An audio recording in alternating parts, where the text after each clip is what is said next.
Hey guys, so I am leaving for school at 4 o'clock tomorrow morning, so I thought I would do this video that a lot of people have been asking for. So this is part 1 in college audition prep and tips. So what you need to do before you even think about auditioning at a school or applying for a school is make a list of things that are important to you in a school. Some examples would be, is it a big or a small school?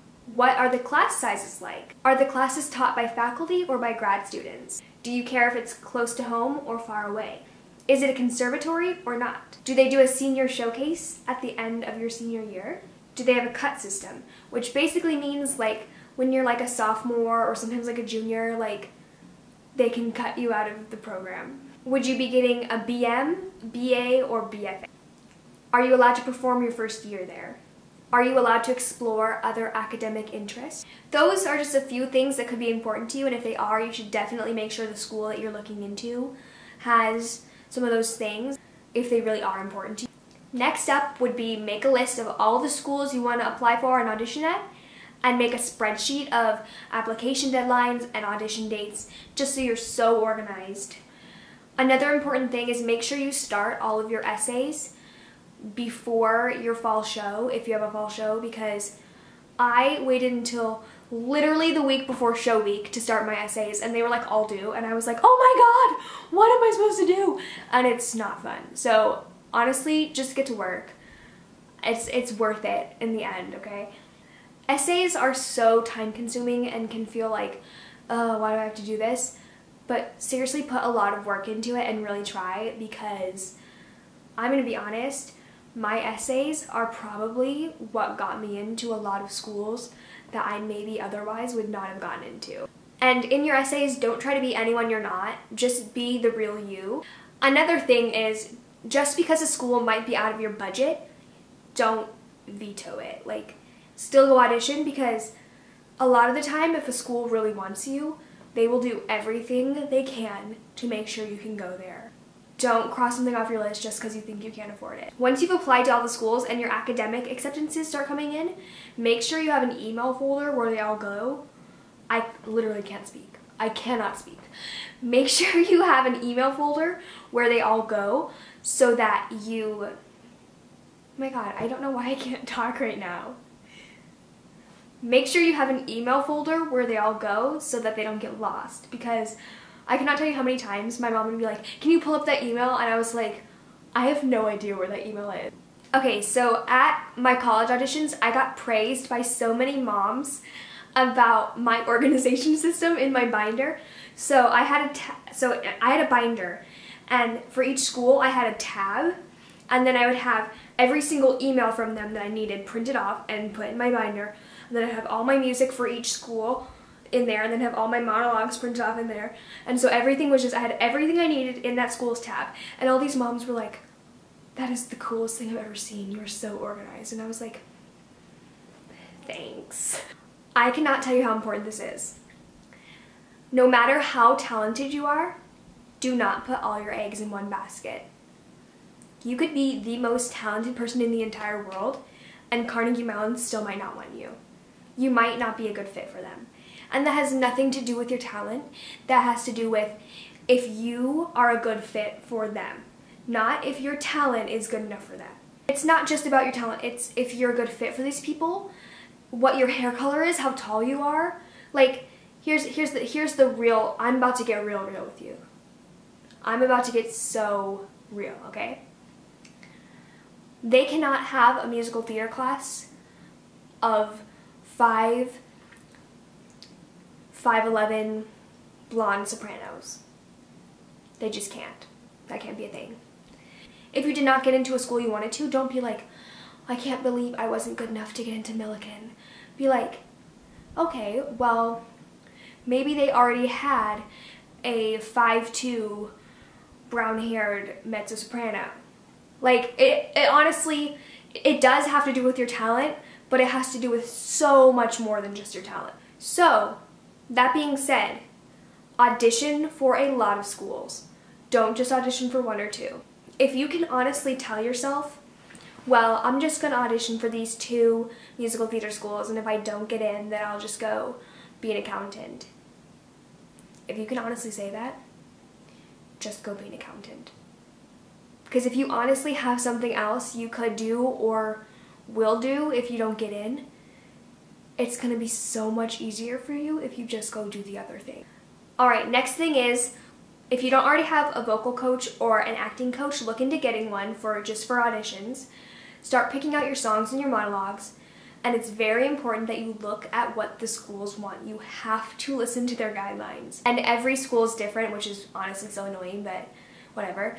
So some schools will want like 32 bar contrasting songs. Some schools give you like really specific things. So you're probably gonna want more than 2 songs, because honestly, I had to have like 5 songs because not all of my songs fit every single school's criteria that they needed. So for monologues, you should have at least 1 comedic and 1 dramatic monologue and 1 classical monologue.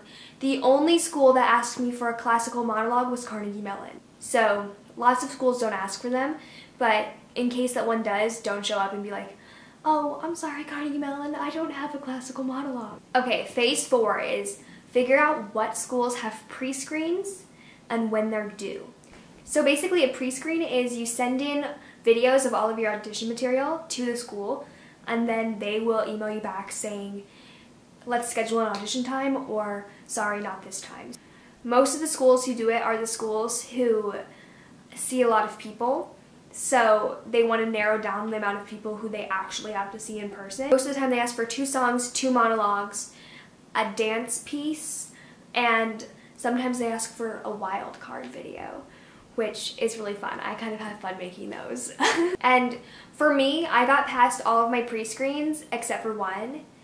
I actually, with a theater group that is here in Kansas City, we did a senior showcase, and a lot of colleges came to that, and based on our senior showcase, they either granted us past their pre-screen or not, and I got past all the ones there, so that was honestly so nice to like just be able to like go on a stage and perform and have these colleges watch and then decide, instead of like sending in your video and waiting a few weeks until they watch them and think about it and decide. So that was really nice, and I'm really lucky I got to do that. But it is so important that you send them in on time, because they will not accept them later. If you miss the deadline, they're just gonna say, well, sucks to suck. Okay, real talk. So if they have a dance portion, actually think about what you're gonna do, because I was in Little Women when I had to send in a dance thing for one of my schools, and the pre-screen was due during tech week. So I came home from school, had to go immediately to rehearsal, but my mom was like, no, your pre-screen is due at midnight, you have to record something first. And I was like, oh my god, I don't have a dance to do. So I did the Whipped Into Shape callback dance from Legally Blonde as my pre-screen, and half of it's jump roping, but that even got me past the pre-screen. So all I'm saying is you don't have to be the best, danciest dancer in the world to go into musical theater or to get past a pre-screen. So for filming your pre-screens, you don't need someone professional to do it. You probably need a camera. You probably shouldn't film it on your phone. You don't really need a microphone. I didn't use a microphone for mine. I just used my on-camera mic. Have good lighting. Don't have it be dark. Do it multiple times and pick the best version, because you don't want to send one where you mess up. Because you have the ability to do it as many times as you want, so don't send the one where you mess up. Read the guidelines and do it right. Alright, so you got past the pre-screen. It's time for your real audition. What are you going to wear? Wear something that makes you feel comfortable and confident. Don't try to wear what everyone else is wearing. Really, be yourself.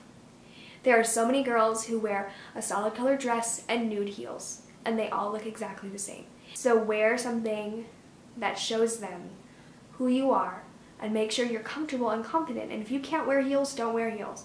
And if wearing a solid color dress and nude heels is not you, then don't wear it. But don't wear any excessive jewelry. And if you can't walk in your heels, just don't wear heels. Some important things to remember are: pick out songs and monologues that you really love, because you are going to be doing them for so long. So if you hate it, that really sucks, because you are going to be doing it for months. Pick a school that makes you feel like you're at home. Don't ignore red flags at your audition. If they are not nice to you, if they make you feel insecure, don't go there. Go somewhere where they really care about you and they like you and you feel comfortable and confident going there. That being said, don't ever go to a school that you haven't visited. I mean, you can audition at a school and visit it later, but don't go there if you've never visited it. Visit it and then decide. And make sure you pick a school that makes you feel like you're at home. When you walk on campus, when you see the people, do you feel like you're at home? And pick that school. Make do with the audition space you're given. If you've ever been to Unifieds, man, Unifieds are something you can't really describe until you've been there, but sometimes you'll be doing your dance audition in what looks like a closet with 5 other people, or 25 other people, or 50. So make do your best. Okay, also, this is so weird, but some schools require you to bring an MP3 of your song with a music player of your own. So know before your audition if they require that.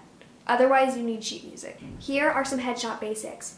Your headshot should be 8x10, should be a little bit below the shoulders and up. Your main focus should be on the head. It should look like you on your best day. So, for example, in my headshot, I'm wearing red lipstick, but I really do wear red lipstick to audition, so that's okay. But if in your headshot you're wearing red lipstick and you never wear red lipstick, that's not okay. And now I'm going to answer some questions that people sent me on Twitter. How do you know if a song is age appropriate? Well, if you're 18 and in the song the person just got divorced, the song is not age appropriate for you. If you're 18 and in the song someone is going through a midlife crisis, the song is not age appropriate for you. If you're 18 and the song is from Matilda, the song is not age appropriate for you. Like, basically, don't sing in a song about anything that someone your age has not experienced yet. Like, obviously, if the person in your song just went through a traumatic event or is epidemic or something, that's fine. But, like, if it's something that you could not possibly have experienced because you're just not old enough yet, then it's probably not age appropriate. How can you tell if you are doing well and they actually like you? Here's the thing. You can never tell if you're actually doing well and if they actually like you. They may look like they like you and then not accept you into the school, or they could look like they hate you and then accept you into the school. It's really hard to tell, and you should not try to tell because you will make yourself crazy. How do you pick a monologue? Well, for me, my monologue coach helped me pick them, and then he worked with me on them. So I didn't pick my monologues by myself. I had him give me like a pile of monologues, and then he was like, choose from this pile which ones you want to do. And I was like, okay. And then I went and read the play afterwards, so I had like a whole overview of what happened in the play, what's happening before the monologue and after. So that's really important that you read the play that the monologue's from, because they will ask you questions about it. And if you can't answer the question, that's bad. But they will ask you questions. Every single school I went to asked me questions about the play. What do you do when 16 bars are required but it cuts the song awkwardly? My general rule of thumb is if you're only allowed to sing 16 bars but that cuts you off in the middle of the sentence, finish the sentence. Don't just like stop in the middle of the sentence. Always finish the sentence. Like, they want to hear what you have to say. They're not like, oh well, that was 16 bars, so please stop on this word. How should actors without extensive dance training approach the dance portion of the call? Okay, so if you are not a dancer or you haven't had a lot of training, don't stress about the dance call. Just do as best as you can, and remember that they don't expect you to be perfect. If you were perfect, you would not need to go to school, and they would not need you. They expect someone they can work with, that they can train, but they don't expect you to be perfect. What kind of material should we do that isn't overdone? Okay, so kind of the same with the monologues. If you want to do a song that is considered overdone, but you are really good at it, and I mean really good at it, go ahead and do it because you're good at it and you want to show them that what you're good at. But if you want to do a song that's not overdone, choose something obscure but not too obscure because you want them to be able to play it when they are sight reading it. So if you pick something that no one has ever heard of except for you, chances are the person playing the piano is not going to be able to play it. When do you start auditioning? I started auditioning in January. and it ended at the end of February, but I had auditions like every week, and sometimes I was in like 3 different states in the same week auditioning. So some people don't do it like that. I just did it. December to March is like general audition time, so if that helps.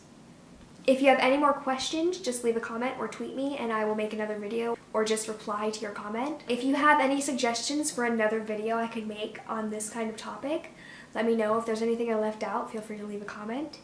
I just kind of was going off the top of my head, so I hope this helped.